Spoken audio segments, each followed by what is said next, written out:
ओम श्री गण गणेशाय नमः। बोलिए श्री गणेश जी महाराज की जय हो। बुधवार का दिन भगवान गणेश के साथ साथ बुध देव को भी समर्पित किया गया है। कहते हैं इस दिन व्रत रखने से गणपति बप्पा की तो विशेष कृपा प्राप्त होती ही है, साथ ही कुंडली में बुध ग्रह की स्थिति भी मजबूत हो जाती है। जिनकी कुंडली में बुध नीच स्थिति में बैठा हो उन्हें बुधवार का व्रत अवश्य ही रखना चाहिए। साथ ही व्रत रखने वाले लोगों को कथा भी जरूर सुनना चाहिए। आइए सुनते हैं बुधवार की कथा। प्राचीन काल में एक गांव में मधुसूदन नाम का धनी व्यक्ति रहता था, जो अपनी पत्नी को लेने ससुराल गया था। वहां वह कुछ दिन रहा और फिर सास ससुर से विदा करने को कहने लगा, किंतु उसके ससुराल के सभी लोग बोले कि आज बुधवार का दिन है, आज के दिन मत जाइए, क्योंकि इस दिन लड़की की विदाई शुभ नहीं होती। लेकिन उस व्यक्ति ने किसी की नहीं सुनी और बुधवार के दिन ही पत्नी को विदा कराकर अपने नगर की ओर चल दिया। रास्ते में उसकी पत्नी को बहुत तेज प्यास लगी, तो वह व्यक्ति लोटा लेकर पानी लेने चला गया। जैसे ही वह पानी लेकर आया तो उसने देखा कि उसकी पत्नी किसी से हंस हंस कर बात कर रही है और उसके द्वारा दिया हुआ पानी भी पी रही है। जब उसने थोड़ा पास आकर देखा तो वह आश्चर्यचकित रह गया, क्योंकि उसने देखा कि उसकी पत्नी जिससे बात कर रही थी उसकी सूरत और वेशभूषा उस व्यक्ति की तरह ही थी। उस व्यक्ति ने क्रोधित होकर बोला, तू कौन है और मेरी पत्नी के साथ क्या कर रहा है? दूसरा व्यक्ति बोला, यह मेरी पत्नी है, इसे मैं अभी अभी ससुराल से विदा कराकर ले जा रहा हूँ। इस तरह से दोनों आपस में झगड़ने लगे। पत्नी एक जैसी सूरत के दो पति को देखकर दुविधा में पड़ गई। तभी राज्य के सिपाही भी वहां आ गए और उन्होंने स्त्री से पूछा, तुम्हारा असली पति कौन है? तब पत्नी शांत रही, और क्योंकि दोनों ही एक ही जैसे थे, पत्नी के लिए असली पति पहचानना बहुत मुश्किल हो रहा था। तब वह व्यक्ति ईश्वर से प्रार्थना करते हुए बोला, हे परमेश्वर, यह क्या लीला है? मेरी पत्नी मुझे पहचान नहीं रही है। तभी आकाशवाणी हुई, मूर्ख, आज बुधवार के दिन तुझे यात्रा नहीं करनी चाहिए थी, पर तूने अपने सास ससुर की बात नहीं मानी और चल पड़ा है। यह सब लीला बुधदेव भगवान की है। तब उस व्यक्ति ने बुधदेव से प्रार्थना की और सच्चे मन से अपनी गलती की क्षमा मांगी। फिर बुधदेव जी अंतर्ध्यान हो गए। इसके बाद वह व्यक्ति अपनी स्त्री को लेकर घर वापस आ गया। कहते हैं इसके बाद से ही वे दोनों पति पत्नी बुधवार का व्रत नियम पूर्वक करने लगे। बोलिए भगवान बुधदेव की जय, श्री गणेश जी महाराज की जय। आइए सुनते हैं बुधवार की दूसरी कथा। एक बुढ़िया माई रोज मिट्टी के गणेश जी की पूजा करती थी, लेकिन वो रोज गणेश जी की प्रतिमा बनाए और वो रोज ही गल जाए। उसके घर के सामने एक बार किसी सेठ जी का मकान बन रहा था। बुढ़िया माई ने मकान बनाने वाले कारीगर से बोला, भाई, मेरे मिट्टी के बनाए गणेश जी रोज गल जाते हैं, आप मुझे पूजा के लिए पत्थर से एक गणेश जी की मूर्ति बना दो, आपकी बहुत ही कृपा होगी। मकान बनाने वाला कारीगर बोला, माई, जितनी देर में हम तुम्हारे लिए गणेश जी बनाएंगे उतनी देर में हम दीवार पूरी कर देंगे। बुढ़िया ये सुनकर दुखी मन से घर वापस आ गई। दीवार पूरी करते करते शाम हो गई, लेकिन दीवार पूरी ना हो सकी। कारीगर जितनी बार दीवार बनाए उतनी बार वो टेढ़ी हो जाए। शाम को सेठ जी आए तो उन्होंने कहा, आज कुछ काम नहीं किया। तब मकान बनाने वाला एक कारीगर सेठ जी के पास गया और उसने बुढ़िया वाली बात बताई। तब सेठ जी ने बुढ़िया माई के घर गए और उसने कहा कि माई, तुम हमारी दीवार सीधी कर दो, हम तुम्हें एक सोने की गणेश जी बनवा के देंगे। गणेश जी ने ये सुनते ही सेठ जी का दीवार सीधी कर दिया। सेठ जी ने बुढ़िया को सोने की गणेश जी बनवा कर दिए। हे गणेश जी महाराज, जैसे आपने बुढ़िया माई पर आप अपनी कृपा दृष्टि बनाए हैं, उसी प्रकार आप अपने सभी भक्तजनों पर इसी प्रकार दया दृष्टि बनाए रखिए। बोलिए श्री गणेश जी महाराज की जय हो। आइए सुनते हैं श्री गणेश जी एवं बुढ़िया माई की दूसरी कहानी। एक बुढ़िया थी, वह बहुत ही गरीब और अंधी थी। उसका एक बेटा और एक बहू थी। वह बुढ़िया माँ सदैव गणेश जी की पूजा किया करती थी। एक दिन गणेश जी प्रकट होकर उस बुढ़िया से बोले, बुढ़िया माँ, तू जो चाहे वह मांग लो। बुढ़िया माँ बोली, मुझसे तो मांगना भी नहीं जाता, कैसे मांगूं और क्या मांगूं। तब गणेश जी बोले, अपने बहू और बेटे से पूछकर कुछ मांग लो। तब बुढ़िया माँ ने अपने बेटे से कहा, गणेश जी कहते हैं तू कुछ मांग ले।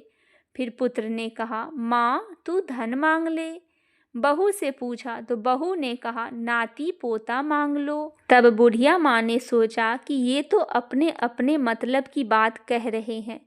अतः उस बुढ़िया माँ ने पड़ोसन से पूछा तो उन्होंने कहा, बुढ़िया माँ तू तो थोड़े दिन जिएगी, क्यों तू धन मांग रही है और क्यों तू नाती पोते मांग रही है। तू तो अपनी आंखों की रोशनी मांग ले, जिससे तेरी जिंदगी आराम से कट जाए। इस पर बुढ़िया माँ बोली, यदि आप प्रसन्न हैं तो मुझे 9 करोड़ की माया दो, निरोगी काया दो, अमर सुहागवती रहने का वरदान दो, आँखों की रोशनी दे दो, नाती दे दो, पोते दे दो और सब परिवार को सुख और अंत में मोक्ष भी दे दो। यह सुनकर तब श्री गणेश जी महाराज बोले, बुढ़िया माँ तूने तो हमें ठग लिया, फिर भी जो तूने मांगा है वचन के अनुसार सब तुझे मिलेगा। और यह कहकर श्री गणेश जी महाराज वहीं अंतर ध्यान हो गए। उधर बुढ़िया माँ ने कुछ मांगा, वह सब कुछ मिल गया। गणेश जी महाराज, जैसे तुमने बुढ़िया माँ को सब कुछ दिया, वैसे ही आप अपने सभी भक्तजनों पे आप अपना कृपा दृष्टि दया दृष्टि सदैव बनाए रखिए। बोलिए श्री गणेश जी महाराज की जय हो। यह एक गणेश जी की कथा है जो बहुत प्रचलित है। हमेशा से व्रत उपवास के समय कहीं सुनी जाने वाली विनायक कथा के रूप में इसे ज़्यादा जाना जाता है। गणेश जी और खीर की कहानी। एक बार गणेश जी ने पृथ्वी के मनुष्यों की परीक्षा लेने का विचार किया। वे अपना रूप बदलकर पृथ्वी पर भ्रमण करने लगे। उन्होंने एक बालक का रूप बना लिया। एक हाथ में एक चम्मच में दूध ले लिया और दूसरे हाथ में एक चुटकी चावल ले लिया और गली गली घूमने लगे। साथ ही साथ आवाज़ लगाते चल रहे थे, कोई मेरे लिए खीर बना दे, कोई मेरे लिए खीर बना दे। कोई भी उन पर ध्यान नहीं दे रहा था, बल्कि लोग उन पर हंस रहे थे। वे लगातार एक गांव के बाद दूसरे गांव इसी तरह चक्कर लगाते हुए पुकारते रहे, पर कोई खीर बनाने के लिए तैयार नहीं हुआ। सुबह से शाम हो गई, गणेश जी लगातार घूमते रहे। एक बुढ़िया माँ थी, शाम का वक्त अपनी झोपड़ी के बाहर बैठी हुई थी। तभी गणेश जी वहाँ से पुकारते हुए निकले कि कोई मेरी खीर बना दे, कोई मेरी खीर बना दे। बुढ़िया माँ बहुत कोमल हृदय वाली स्त्री थी। उसने कहा, बेटा मैं तेरी खीर बना देती हूँ। गणेश जी ने कहा, माई अपने घर में से दूध और चावल लेने के लिए बर्तन ले आओ। बुढ़िया एक कटोरी लेकर जब झोपड़ी के बाहर आई तो गणेश जी ने कहा, अपने घर का सबसे बड़ा बर्तन लेकर आओ।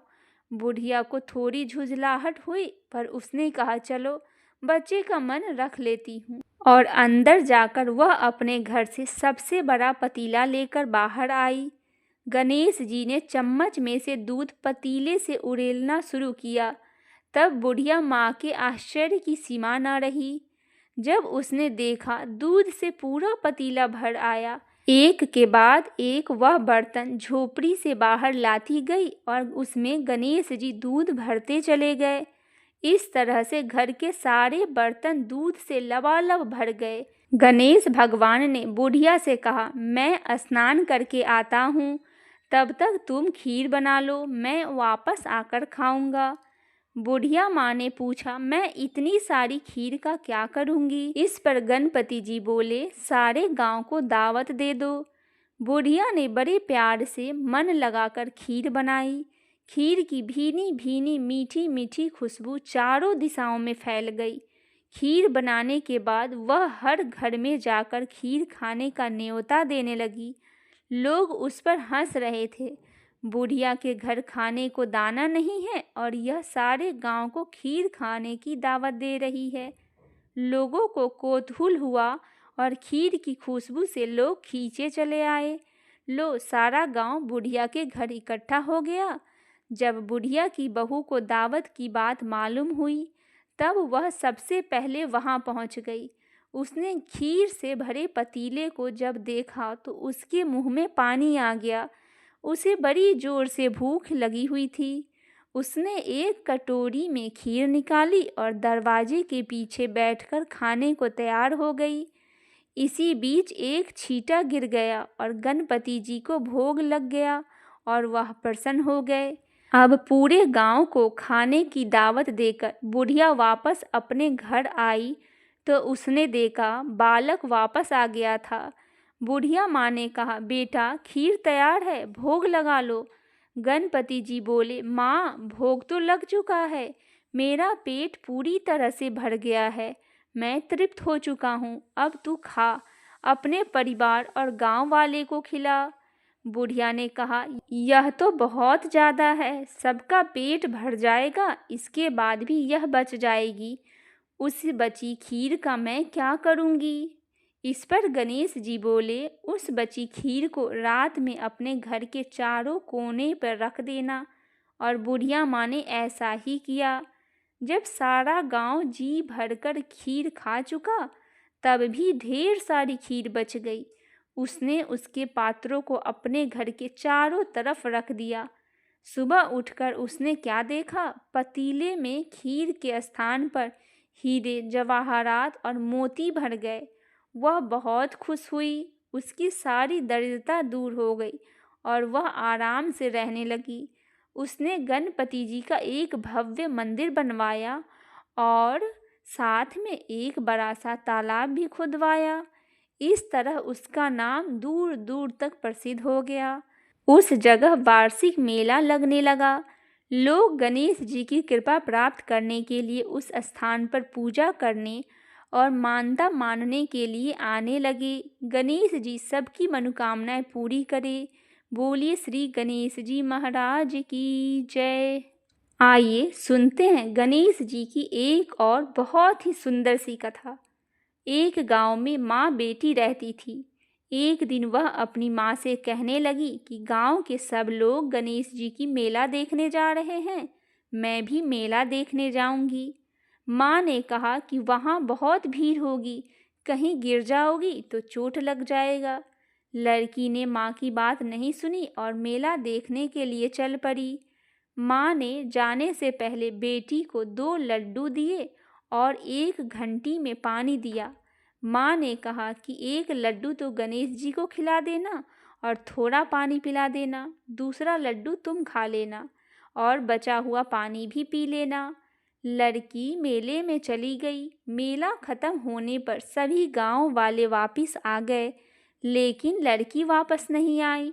लड़की मेले में गणेश जी के पास बैठ गई और कहने लगी, एक लड्डू और पानी गणेश जी तुम्हारे लिए है और एक लड्डू और बचा हुआ पानी मेरे लिए है। इस तरह कहते कहते सारी रात बीत गई। गणेश जी यह देखकर सोचने लगे कि अगर यह एक लड्डू और पानी नहीं पिया तो यह अपने घर भी नहीं जाएगी। यह सोचकर गणेश जी एक लड़के के वेश में आए और उससे एक लड्डू लेकर खा लिया और साथ ही थोड़ा पानी भी पी लिया और वह कहने लगे कि मांगो, तुम क्या मांगती हो। लड़की मन में सोचने लगी कि क्या मांगूं, अन्न मांगूं या धन मांगूं, या अपने लिए अच्छा वर या खेत मांग लूं या महल मांगूं। वह मन में सोच ही रही थी कि गणेश जी उसके मन की बात को जान गए और वह लड़की से बोले, तुम अपने घर जाओ और तुमने जो भी मन में सोचा है वह सब तुम्हें मिलेगा। लड़की घर पहुंची तो माँ ने पूछा, इतनी देर कैसे हो गई। बेटी ने कहा, आपने जैसा कहा था मैंने वैसा ही किया और देखते ही देखते जो भी लड़की ने सोचा था वह सब उसके पास पूरा हो गया। बोलिए श्री गणेश जी महाराज की जय।